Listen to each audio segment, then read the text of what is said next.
I've been using the Ninjutso Sora for about 3 weeks, and I've got to say it brings pretty much the best value to the table for 100 bucks, and I'm going to tell you why right after this.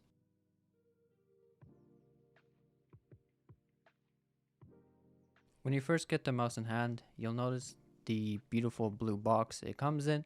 It does feature a drawer style of unboxing. It definitely makes the mouse feel more premium than it actually is. In the box itself, of course, you get the mouse. Underneath that, you'll get a pair of mouse feet, which are larger in size. So if you like a slower, more controlled experience, then I'll switch to those. You do get your charging cable, and you do get your wireless dongle.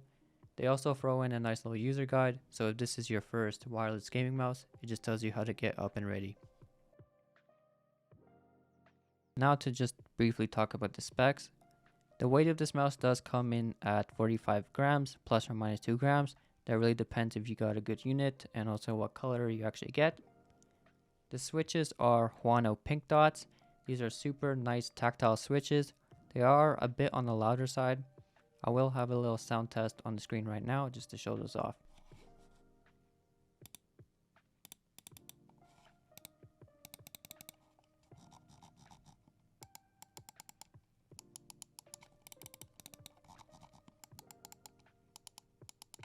As for the mouse encoder, it is a TTC Gold encoder. Super nice, each step is pretty defined. It's not as loud as a Vaxi scroll, for example. It's more on the quieter side. In terms of the sensor, it is a 3395, so you do get all the benefits of having motion sync. The max polling rate is 1000 Hz. Out of the box, it is set to 500 Hz, but if you just quickly install the software, set it to 1000 Hz, and just delete the software, then you're good to go. In terms of the battery life, they do list it on their site as 70 hours.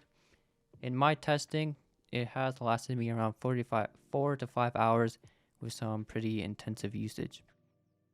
The coating on this mouse is pretty reminiscent of the Viper V2 Pro. It's this raw PBT kind of feel. The mouse 1 and 2 do have a different kind of feeling to them. It's more smooth, less grippy than the rest of the mouse. The side buttons are glossy, just is a nice touch to distinguish them from the rest of the shell. On each of the buttons, I haven't really found any post or pre-travel. There is a tiny bit of post-travel on the side buttons, but that's something you won't really notice in game. The stock feet are also really great. These are something also reminiscent of the Viper V2 Pro. Very fast, and even on a control pad, these are pretty fast as well. In terms of the actual shape of the mouse, the closest thing that I personally would say comes close to it would be the new Lamzu Atlantis Mini. I sadly don't have that mouse in my collection, but the next closest thing that I do have would be the popular Pulsar X2 Mini.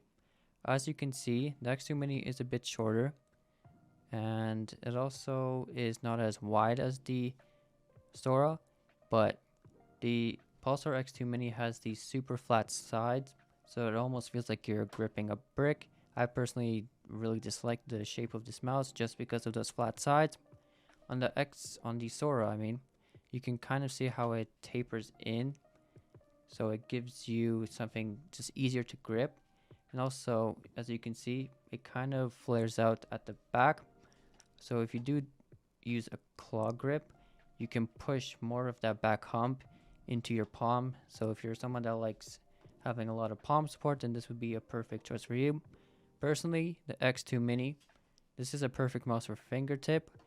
The hump is so low and it doesn't really allow you to kind of push the mouse into your palm.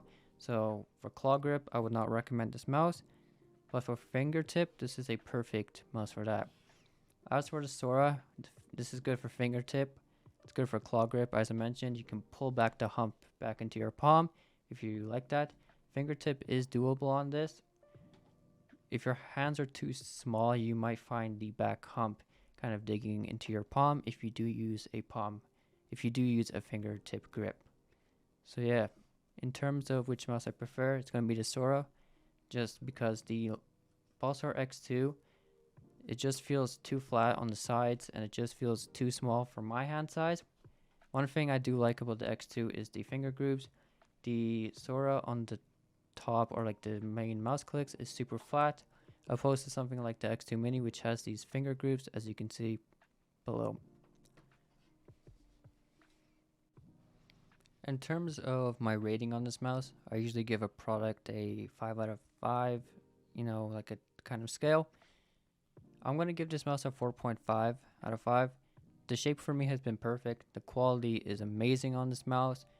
The sensor is good, but only if you get a good unit.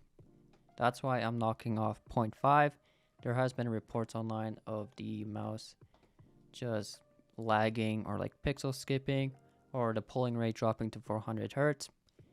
A fellow YouTuber named Chad, I'll have a link to his video and a link in the description to his actual channel.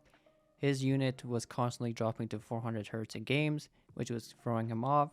So that's why I'm going to be dropping a 0.5, as this mouse is basically a QC lottery.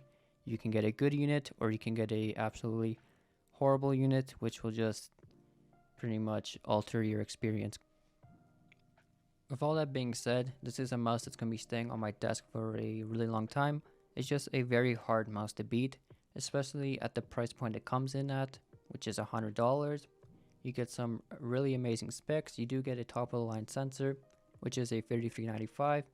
You get some nice Huano switches, a TTC gold encoder, and of course 45 grams solid shell, pretty much no flexing at all to the shell.